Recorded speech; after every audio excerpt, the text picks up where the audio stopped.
Okay, so today we're going to be talking about the layers of the atmosphere. So as we're going through the video, all I want you to do is fill out the layers of the atmosphere note sheet, just with the important characteristics of each layer. So really quick, it's important to know that every layer of the atmosphere is unique. There's differences in temperature, there's differences in the composition, and also that the boundaries aren't set in stone. So, for example, between the troposphere and the stratosphere, those boundaries aren't always going to be, right at 15 kilometers or 8 kilometers. It's going to be different every time. Due to seasons, time of day. So it always fluctuates, and it's determined by the characteristics of that layer. Okay, so the first layer we're going to talk about four today. The first layer we're going to talk about is the troposphere. So the troposphere is the layer closest to the Earth's surface. So this is where we live. You're going to see that altitudes in the troposphere reach about 8 to 15 kilometers high, and the temperatures tend to decrease as you move away. So the reason why the temperatures decrease or it gets colder as you move upwards is because what happens is the sun's energy strikes Earth's surface, and then that heat energy, will radiate upwards. So it's hottest at the Earth's surface, like on the ground, and it's coldest about 8 to 15 kilometers high. So it's important to remember that the temperatures decrease as you move away, and every layer is going to be a little bit different. Tropos means change. So what's changing in the troposphere is that Earth's weather, is the Earth's weather. So all of Earth's weather occurs in the troposphere, and it also contains most of the mass of the atmosphere. So this is where most molecules and atoms are going to be present. So right below the boundary between the troposphere and the stratosphere is called the tropopause, and that is where the jet stream is located. So remember, the jet stream is that strong wind reaching about 200 miles an hour, and that's where jets and planes and all of that like to go, because you're not going to get a lot of turbulence for one, and also it helps with energy. The next layer is the stratosphere. So the stratosphere is right above the troposphere, and that extends about 50 kilometers above Earth, or to about 31 miles above Earth. So strato means layer or flatten, and the biggest layer is our ozone layer. So remember, the ozone layer is ozone is 3 oxygen molecules bonded together, and the ozone layer just means that there are a lot of those in one layer.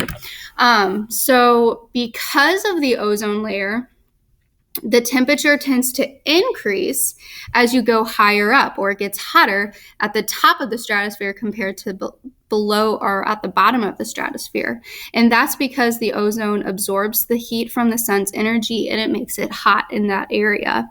And just remember that ozone, although is not good at Earth's surface, it's really good in the stratosphere because it blocks that harmful ultraviolet radiation. Since there's like no convection, there's no wind in the stratosphere. So since there's no wind, or not a lot of it, a lot of commercial jets like to travel up into the stratosphere if they can get up there. And that's just to avoid that turbulence. Also, things tend to, if you, like, for example, let go of a balloon, or emitted like a harmful gas or something like that, it will stop in the stratosphere because of that little convection or that little movement. So weather balloons, which are used to detect like pressure, temperature, other weather data, those stop in this layer.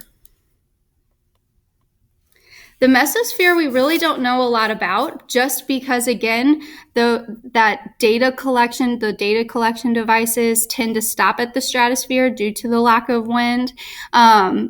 And so we really don't have a lot of data. The only data that we've been able to receive is like if the spacecraft is going through the mesosphere, sometimes we can attach some devices that can record stuff. But again, we really don't know a lot about the mesosphere.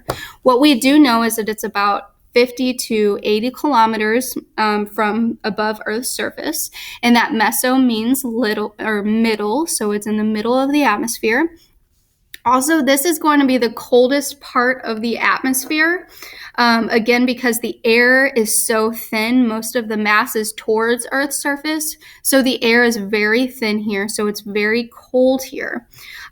This layer actually protects us from meteors.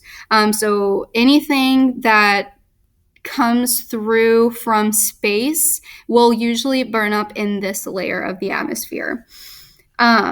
And again, we just don't know a whole lot about it, but those are the main points that I want you to know. So the thermosphere is the very top of the atmosphere. The thermosphere, it kind of is divided into two different spheres, the ionosphere and the exosphere. So at the top of the atmosphere, all of the thermosphere is extremely thin air. So those air molecules or atoms they travel extremely fast, but they never really run into each other. And that's because it's just so sparse. It's so thin. It's very thin air.